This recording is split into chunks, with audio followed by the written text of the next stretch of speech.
Hello, I'm Una. Welcome to my channel. Today I want to show you how I made these two cards using an Altenew flower layering stamp set called Peruvian Lily and this Spirograph Mandala stencil from Sugar Pea Designs. I got these in the post yesterday and I couldn't wait to use them together to make a card. I wanted to create a very subtle background, so I taped down my card base to my work surface and applied the stencil off-centre. I used a makeup brush and Tim Holtz Distress Ink Spun Sugar to ink over the stencil. It's a very light ink, but I really didn't want to create anything that would be too distracting. I think a soft grey would also have worked very well for this, but today I went for the soft pink. The stamp set has many different layers in it, and some of these stamp layering sets can be challenging, but this one honestly is quite easy to use. There's a very good guide on the packaging, and when you stamp them all on top of each other, you create the most stunningly beautiful flower. I have other Altenew sets, roses and a peony and an orchid, and I love them all, but really, ever since I saw Jennifer Maguire and Justine Hovey using this one, I wanted it. It has been on my shopping list, and so at last I've got it, and I'm so delighted with it. I can't wait to experiment some more with it.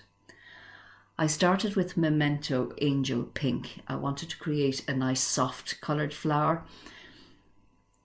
I used the first two layers in the order, not in the order that's recommended. The one with most surface area is the one that's recommended you use first. But in this instance, it doesn't really matter because I'm using the same Angel Pink ink. The effect is no different in spite of the order I used them in.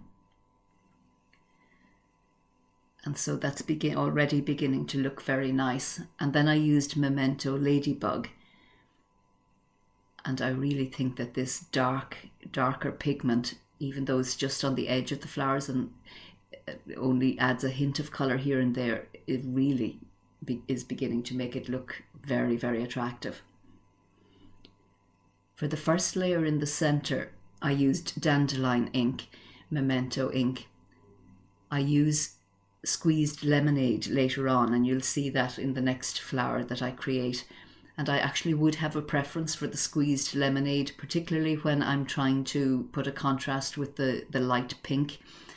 I think the light yellow was slightly better. But this is nice too, and there's really no going wrong.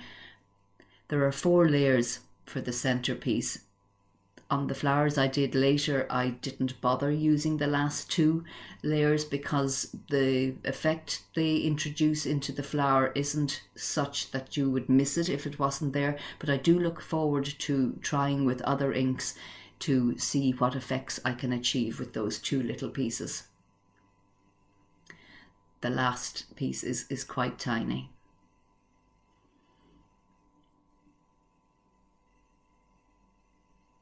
I mix and match my inks a lot of the time. I don't stick strictly to, say, Memento inks when I'm working. I like to mix up my distress inks and my other dye inks. The most successful video I've ever uploaded on YouTube was a peony flower, layering flower using distress inks. I find that I have great success with them, and when I mix and match them, I have equal success. I used dried marigold for the spots on this particular flower, but you'll see later I experimented with darker inks, and I actually think that the effect when you create the spots on the inside of the Alstroemeria is much more effective. For the stamen I used Hero Art's charcoal, and for the anthers on top of the stamen I used Hero Art's black.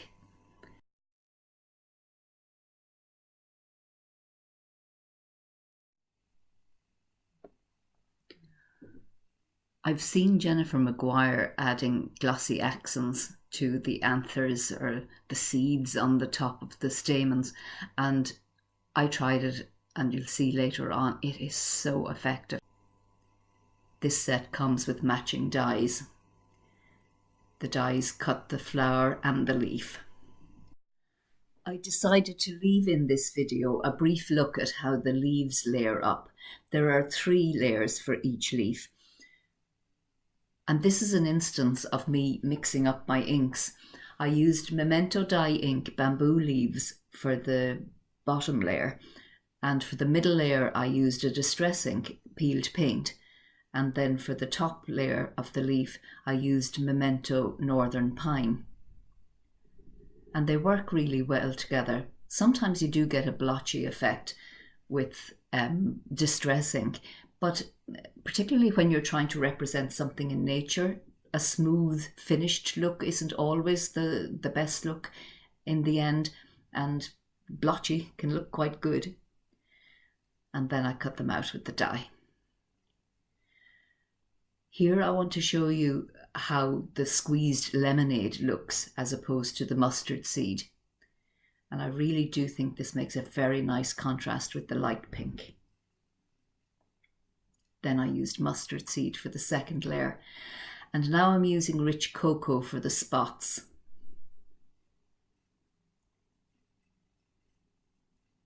And look at that, isn't that gorgeous?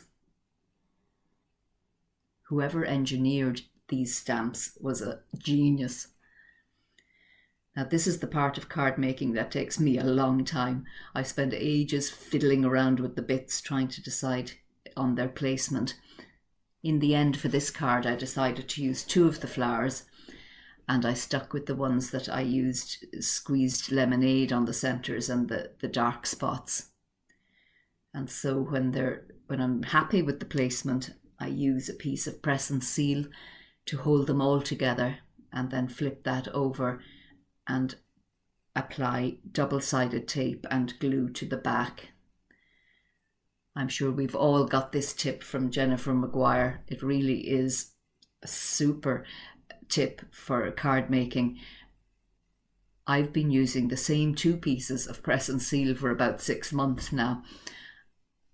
I'm sure the roll of press and seal in my drawer is going to last my lifetime. Using the Gina K bottle, I apply high-tack, fast-tack glue. I just love using this bottle as an applicator, but I must admit I do put my own glue into it now.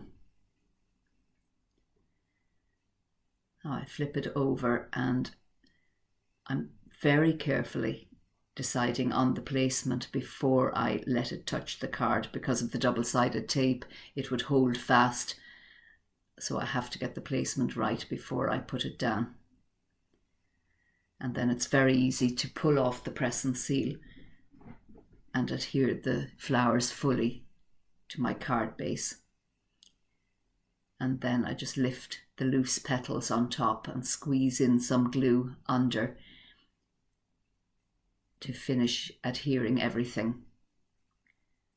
That's very simple to do.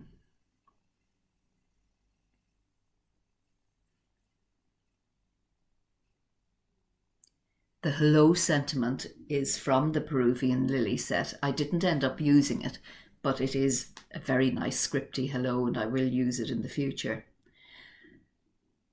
Now I'm using the Nuvo crystal glaze to make those anthers pop. It really is very effective, the way it makes them stand up on the card, nice and glossy. I couldn't find my glossy accents, so I'm using the Nuvo crystal glaze. Now, this is the one I made using distress inks, so I thought I'd let you have a quick look if you're interested. Dried marigold, spiced marmalade, rusty hinge, isn't that gorgeous? Then squeezed lemonade, and again mustard seed for the second layer. And for the stamen, for the spots, I used, of course, the rich cocoa. Gorgeous, stunningly gorgeous. For the stamen, I did the filaments with several layers of angel pink. You can't really see it. And then the anthers with extremely black, by my favourite things. And this is how I assembled the card.